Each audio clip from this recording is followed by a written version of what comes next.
down, you bastard! Brought to you by supporters who probably have better taste than this schmuck.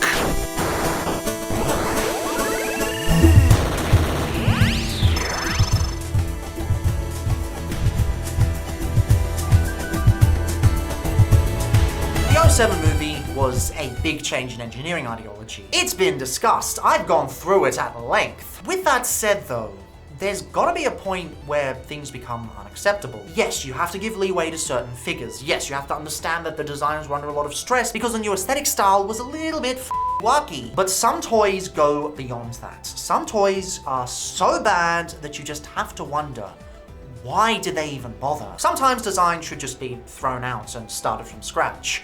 And this, I think, is one of those instances. This figure confuses me. It seems like something that should be really bloody easy to do, and yet they have f***ed up on pretty much every single angle. So what are we looking at here? We are looking at a representation of the screen model vehicle mode, and pretty much everything is wrong. I forget what the name of the vehicle mode is, but I'll pop it up on the screen here after checking on TF Wiki, and it is done incredibly poorly. Honestly, it'd be easier to explain what they did right versus what they did wrong. Really, it's just the silhouettes. Except even then, that's debatable. Taking a look at the front, it's sculpted okay. It's a bit soft and looks closer to a Happy Meal toy, but it's functional at least. I wouldn't call it a particularly great sculpt, especially since it keeps getting out of focus because there's not much here, but it's okay. But where's the paint? I'm not gonna say every single Legends figure needs paint at the front, but this looks really bland. No gunmetal here, no lights here, no nothing. They've just gotten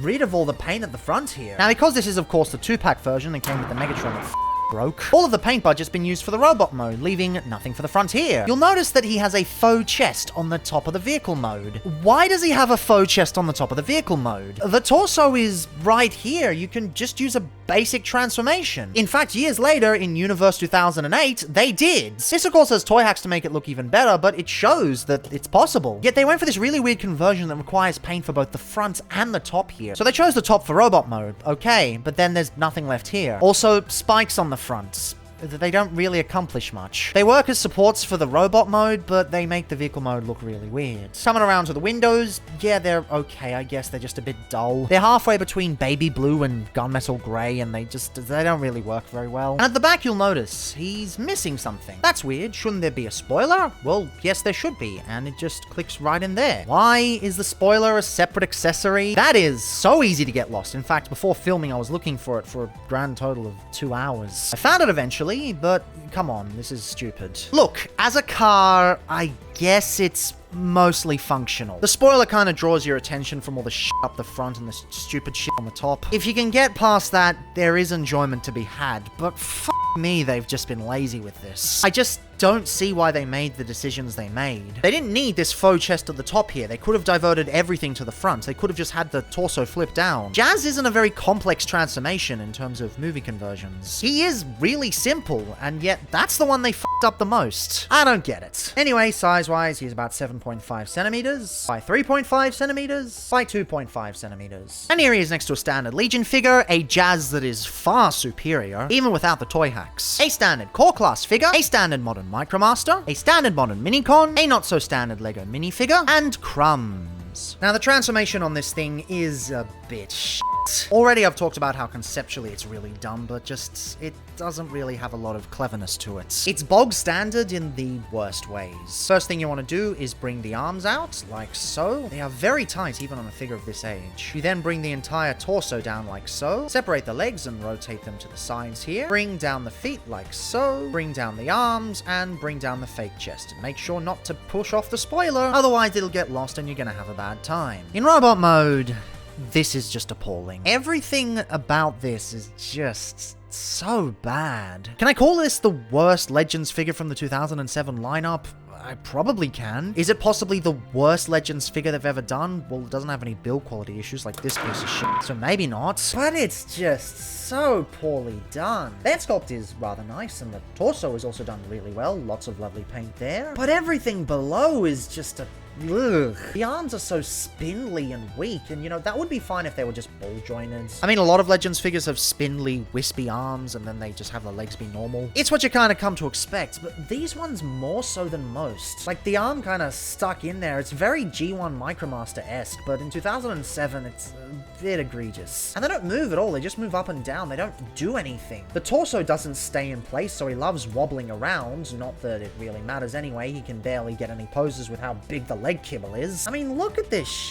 This is the entirety of the car mode. You did that all for a fake chest, and you just ended up with extra kibble. Faux parts are supposed to avoid kibble issues and avoid transformation issues, make the transformation better. This is the exact opposite. This is just, no, this is just bad. I honestly don't know how to describe this other than a complete and utter shit show. At least he looks alright from the back, but at what cost? If a figure looks better from the back than it does at the front, what are you doing? I guess that's the reason it had the spikes there, so that it can stand properly. But again, that's entirely because they chose to use a fake chest. I'm okay with faux parts. Faux parts can do a lot of goods. But this is just stupid. And the reason the vehicle mode had so many paint issues is because of this shit. It's because they just had to include all of that battle damage all up on that torso, and admittedly, it's done crisply. Doesn't look like it was just splotched on like some examples in Siege. But you just gotta wonder, why? Why not do something a little bit more creative with the 2-packs? Why not go for his G1 colors like several of them did? Don't tell me it wasn't possible. There are 07 Jazzers that come in this color scheme. You're telling me they couldn't do that? They had to do this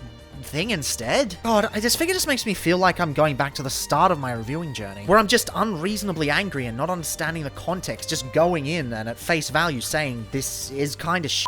And that's because all the issues with him are out in the open and plain to see. I can just point to what goes wrong with him and say this is shit. I don't have to go into why it is the way it is. I don't need to explain because you can see it for yourself. And that's why it kind of feels almost nostalgic for me in the kind of video this is. God, this is shit.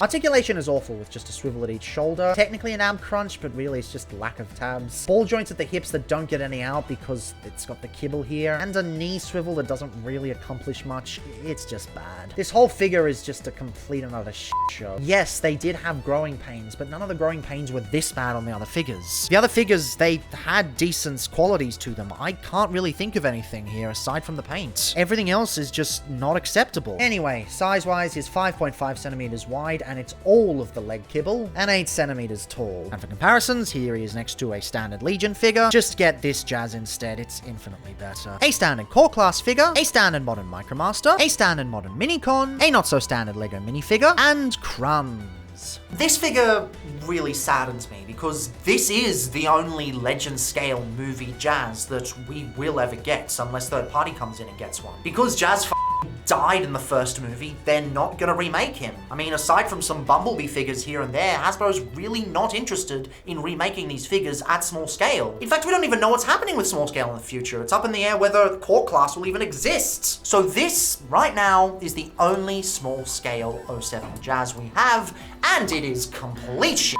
Everything wrong with it is just open and easy to see. And sure, 07 Jazz isn't the most popular character in the movieverse, but I still think it would be nice if they redid him one day because he does have a cult following. But for now, excluding build quality issues and explosions with figures and terrible plastic, easily the worst Legion Legends figure they've ever done.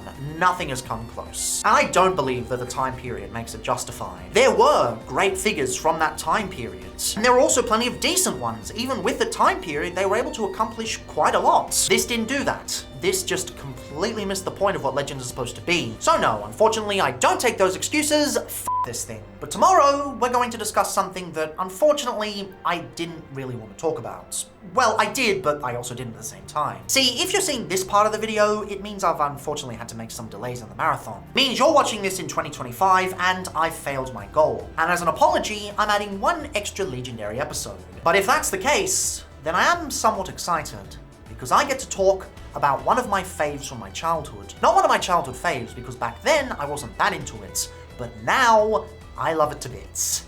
See y'all tomorrow!